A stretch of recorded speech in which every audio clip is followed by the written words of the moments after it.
Welcome to my channel. In this video we are seeing CRUD functionality in Spring Boot. What is Spring Boot? Spring Boot, the current version is 2.7.3 that makes easy to create standalone production grade Spring based application that you can just run. That is the definition from the spring.io. It do the dependency and the configuration management out of the box. We can just focus on the business logic instead of wasting time on configuration. So what is CRUD? CRUD is the short form of create, read, update and delete. In this sample application we are creating a student info application in Spring using Spring Initializer and IntelliJ. And the second step, we are doing the configuring the JSP to use as a view resolver and as well as MySQL database configuration, how to do that in the application.yml file. Then we are seeing implementing the list all functionality, just listing all the students information, students records in the JSP page. Then we are starting implementing the create, update, delete and read. First implementing the create student, then the updating student and deleting student, and then finally just view that particular student record. So that is in this small example we are using the technology stack Spring Boot and Java 11, JSP as a view resolver and JPA, and the database MySQL and deploying into Tomcat. Let's start. We can create an application called student info to demo this CRUD functionality, and we can select the language and set the group name and the artifact name, and then select the Java version, Java and JDK, and packaging as var. And in the next page we can select the proper dependencies needs to be created. So currently I am selecting Spring Boot Dev Tools, Spring Web and JPA. So these are the three dependencies required for this application. Spring Boot Dev Tools I used because it allows for faster reloading and it will help in the development fast tracking. And the web I chosen because this is a web application, and the Spring Data JPA, as you know, this is JPA persistence mechanism. Other dependencies we can select accordingly. And the Spring Boot 2.7.3, that is the latest version I am using. So once I done with the dependencies, I can click create. So this will create a sample application with all dependencies and then main application file and configuring all the Tomcat and everything. So this is the beauty of Spring Boot. This will take care of all the dependency management, and you can see application.properties as empty for now. Now, as every application requires, similar way we need to package each type of classes. So we need to create the controller directory and the repository and the entity directory. So these three directories I am going to create. So this will help us to properly manage the classes into this package. So now I am creating the repository. Finally you need to create the entity.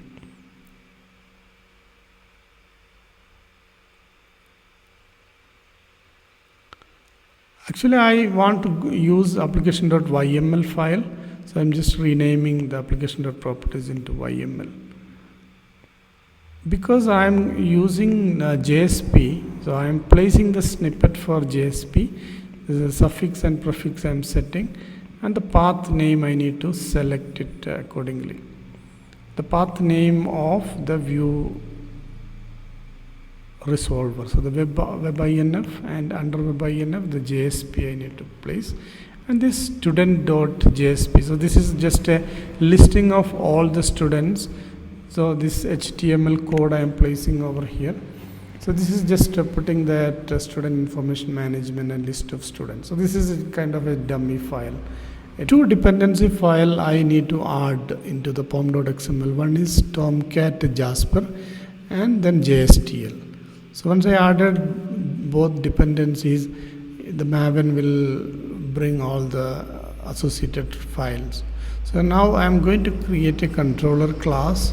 So the student controller class. So this student controller class will take care of all the student management related stuff. So this I'm just annotating with controller annotation and just creating one handler. So this is in this first handler my aims to list all the students in the database. So I'm just putting that public string list students. So here in the actually this needs to be annotated with get mapping,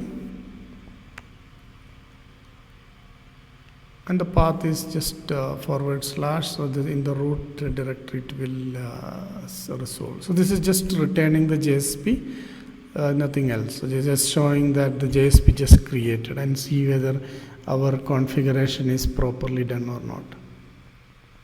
So the return students. So this particular file should be available in that.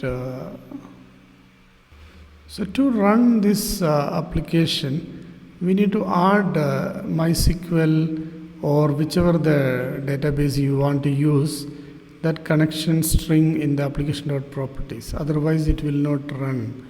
It will throw the error. So I'm just placing the data source here, URL username, password, and the driver class name. So the driver class name is not available in the pom.xml. That's why you are seeing a compiler error, com.mysql jdbc driver. So I'm placing that dependency, MySQL connector Java.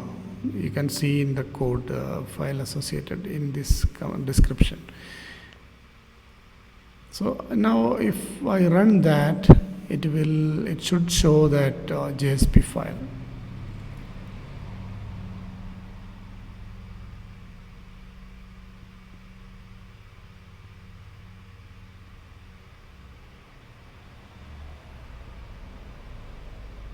So this is showing a white label error page and showing that error is path with webinf. Oh, okay, so we missed one thing here. The webinf folder should be placed. Sorry, I made a mistake. So the prefix, it should be webinf JSP, and suffix needs to be placed as a .jsp. And then the webinf folder should be reside under webapp folder. So I'm just making that change. So the webinf I'm just adding there, and the JSP folder under that, and then just moving that JSP file into under JSP. Okay, now just remove the old one we created and just restart the application. So now once after restarting that, you can see that when we accessing the application, we can see the application started appearing the student information management. Next step is to create the table. So I already have the MySQL configured.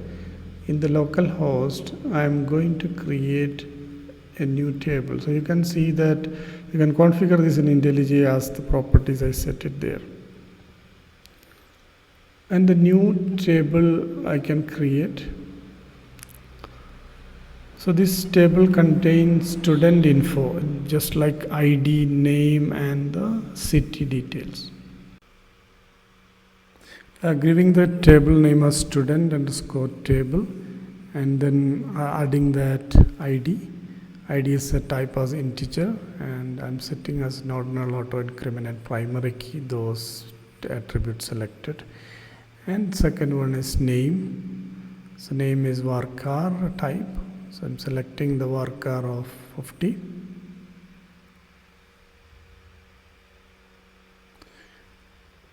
So now the third column is city. So this varchar I'm setting as some value. Then just execute that. So this is a code associated. And the table got created. Now on the tool windows from the persistence, IntelliJ provide the functionality to create the entity classes. So select the generate persistence mapping and then select the database schema. Then only it will appear all the data, all the tables. So I have many tables associated, but I'm just interested with the student info. So I'm selecting the package where I need to create the entity. So the entity suffix need to be put some value if you want end with entity. And then select the associated database table name and click create. So now if you go back to that entity package, you can see student table entity got created. So this will contain all the associated columns and ID, all the annotations. Then we can create the JPA repository class by selecting the JPA repository. This is, I am using one plugin called JPA Buddy, so this is very handy tool. So then the package is selected there. So then it will auto-generate the repository class. So I'm changing this int into integer because this primitive is not accepting there. Okay, now I'm just going back to that my handler class and just modifying to fetch all number of students.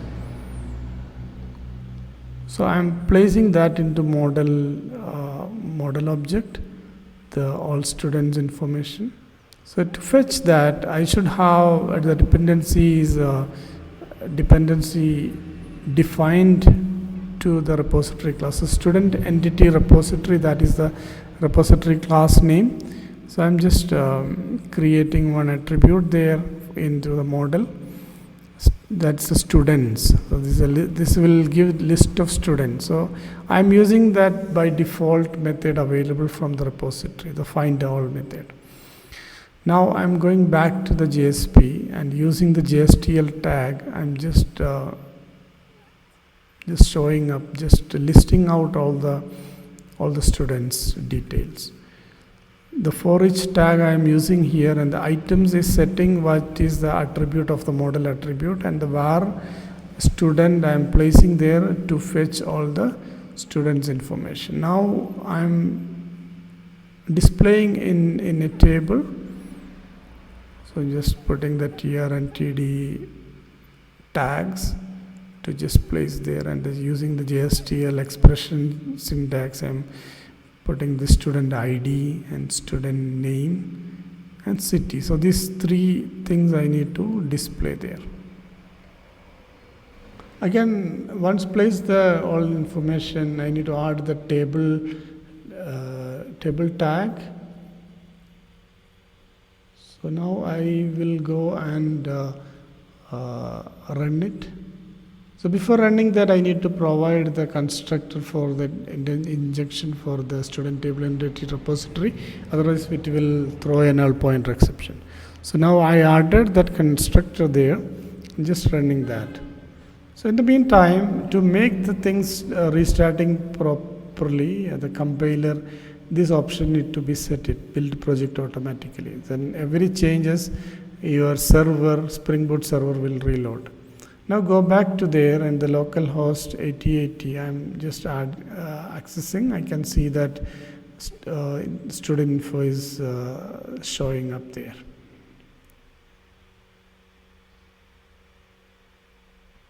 So now second thing, I just want to enter new student information. So I'm just copying that existing handler and just creating one more handler there, enter student info, that allows us to enter the more student information to the database. So the method name I'm placing as enter students info, and I just need to place a model attribute. JSP file needs to be created. Its name is students form. I'm just going to create it under the JSP folder. So the students form, this will contain a Spring form, just to enter the student name and the city. The file name I am making a students form.jsp, and I'm using the spring form tags here. You can also use the plain HTML tag. In the handler method, we need to have a model attribute to hold the information. So just starting with a empty class. So I'm just placing the spring form tags, spring input path is name, and spring input path equals city. I just pause here to save time. And then this spring button value was a submit.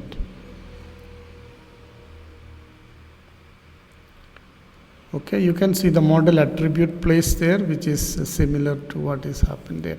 So now I am going to enter that one, student information entry form. So the path is different. So I'm just making a link here, so it will be easy to access. We don't need to memorize that. So the path name is student enter student info.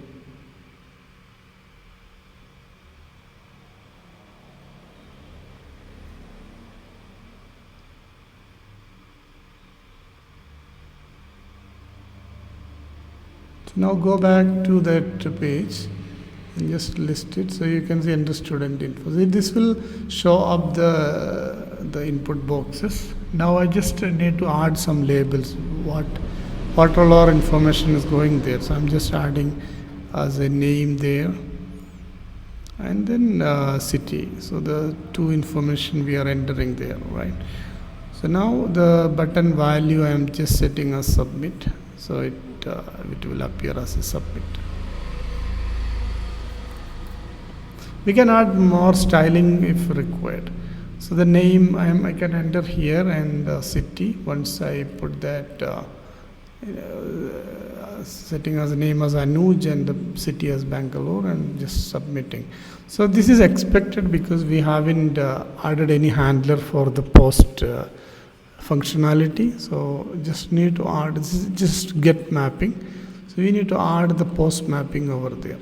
So now we having the same method, that is okay, because two handler can have same action with different method mappings. So this is post mapping. Then in the parameter list, we need to select that the model attribute formed in that form. So we know that the student table entity is that table name. So then we can name it anything. Yeah. So student. Then we will be getting that value, and we just remove the old code and just we need to access the student table entity repository save method. Then we can have student, and just need to redirect prefix use here to redirect to that students list. Okay, now just restart it and see what's happening when we are entering the information. Just go back to this page and enter student info, and we are entering the information again and clicking setting as Bangalore as a city, and then save, then submit. That data came into the database. So we can have if you need add one more student, you can use that. We just finished the creation. Now we just need to go for the editing, how we can edit that. So I'm just adding the link here for editing mechanism. Just clicking the href link, I'm setting as edit, and the value as edit. So in the CRUD creation we completed. Now we're just going into the editing mechanism. So the edit, we are providing that edit value. Then now go back to the controller. I'm just entering the handler method for editing. So now we're just setting as edit information. We required the student ID. Before that, we just updating the method name, and the ID is required because we are editing a specific user. So then we need to fetch that information from the database and show the view layer before making user to edit that. So we need to add that method, the parameter name in the link. So the student.id. Then go back to that handler class and the student table entry. So this student table entity class, we currently we have this edit mechanism. So we can get it from the database and show that instead of showing that empty entity. So now the entity class will fill the data from the database. We are just parsing into integer because the ID type is a string here, and in the database it is integer. So then we need to create new JSP file. You can use the same form file if you required, but the better way to create separate for edit is as your wish. So this now students form edit. So I'm just creating the editing JSP file, just cloning that existing one and just making some change here.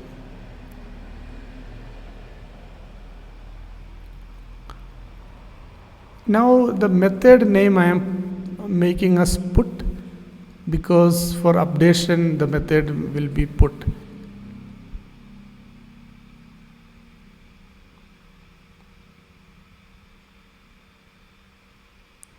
Then I am just setting this hidden file here, make the path as ID because the ID is already populated. So then the form will get to know that this is an updation request. Now I just need to create the put mapping. In the put mapping, I am just entering the student information for the updation thing. So just getting the information from the form and edit student info.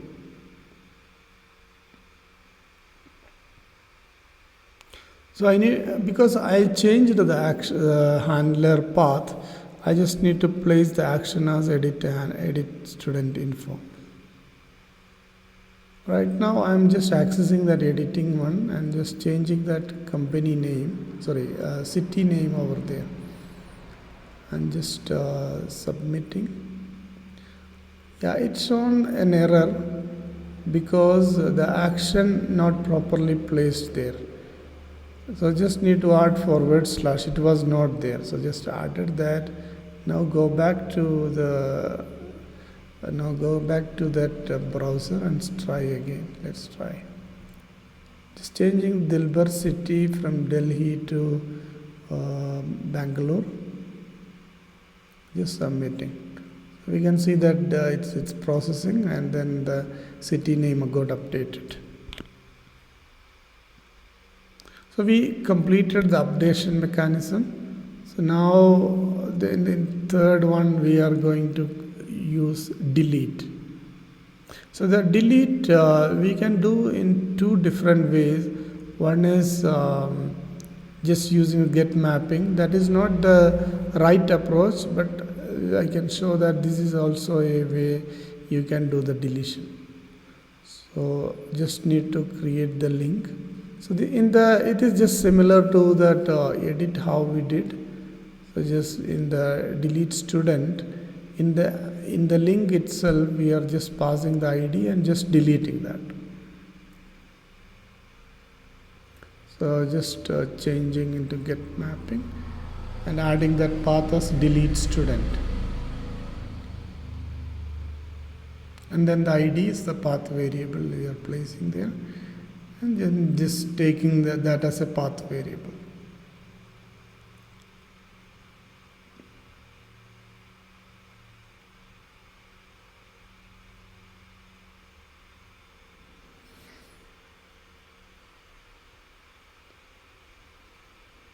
So now delete student info, then student table entity repository, that delete method, the built-in method I'm just calling. So before that I just need to get that particular entity from the database. So I'm just calling the student table entity repository find by ID. Because I'm using the get method here, because this is the type of that return type is optional, so we need to use the get method to get it properly, and just calling the deletion there. So now go back to the page and just refresh it and see what is happening.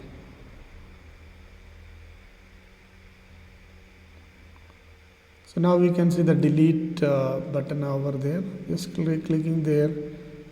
Yeah, this was showing the error because it was not provided that ID there. So just go back to there and provide the ID.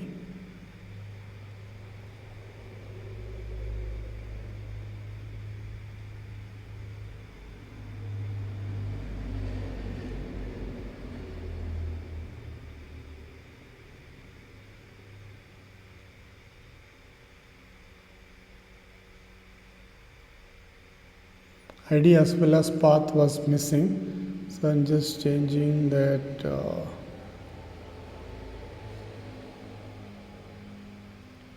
just changing into that properly, and then yeah, now it is working fine. So it's got deleted one user, so the second user also got deleted.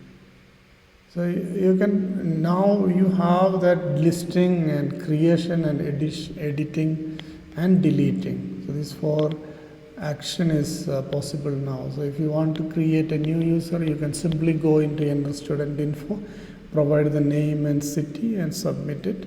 So it will go here and show you the other way to delete the student. You can use the form method, provide the method as delete, and the proper action need to set it with the ID name, and when submit button with the delete value. So when we submitting that, it will comes to this particular handler, and then we just deleting that particular entity by fetching that from the database and just checking that whether it is present or not to avoid any kind of problems, and just invoking the student table entity repository class delete method. So we can just see that this is also an efficient way. So we just go here and click delete. Oh, it's not working. We just see what happened. So let's go back to the handler method. Okay, this is because the delete mapping, that is a method I used. In Spring Boot, this will be a problem. So we need to have the post mapping here, and in the form class, it's okay with the delete. So the mapping with the delete to this post is happening automatically. Now the application ready with entering the information and listing as well as edit and delete. So let's enter a new user here and submit. You can see that came up there, the ID showing us 5 because this is auto incrementing. Now if we need to delete that, we can just simply go there and delete it. So this post mapping is happening to that deletion handler. So now if we need to edit that, just click on edit, and you want to change something and submit it, that is appearing there. Finally, we want to see a student record, how it is just displaying in a page. So just similar way how we accessing the edit page, we just need to access it's a read-only page. It's in the CRUD, the create, read, update, delete. So this is the read will show just info will listed out in the page. It's just showing up all the information for particular student. So we are just adding one more handler, just showing that student and with the ID. So this get student method I'm just creating here, and the path variable I'm set it over there. So it will be working similar way how we did for the editing functionality. So we're just adding the model attribute and the student. So from the student entity repository, we are getting that student information by using the find by ID method. So just parsing into integer, and then the ID we are providing there. So using the get method, we are getting that file from the optional class. So then this returning student JSP file, just creating one more. We need to create one more JSP. Just name as student. So just create a new JSP file. That JSP file just to create, just to show up, just to display that student information. So we can use a few tags to show up there. So just one is student.name, and then we want to use ID as well as the city. So we can just place it there. So just adding that one break tag to display neatly. So we can have different stylings and style sheets and all those things. We can discuss that in the next series of tutorials. So now if we go back to that listing page and just adding one link over there. So in the name we can just add one link. So we just need to get the information. So that details is student as well as student ID. So we can just edit that.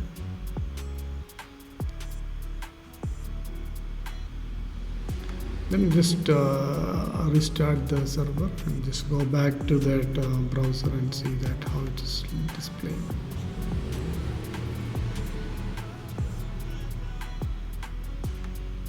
Localhost 8080, and just clicking on that, it will display that all information associated with that user. So we just completed the application for creation, read and update, delete in Spring Boot and JSP.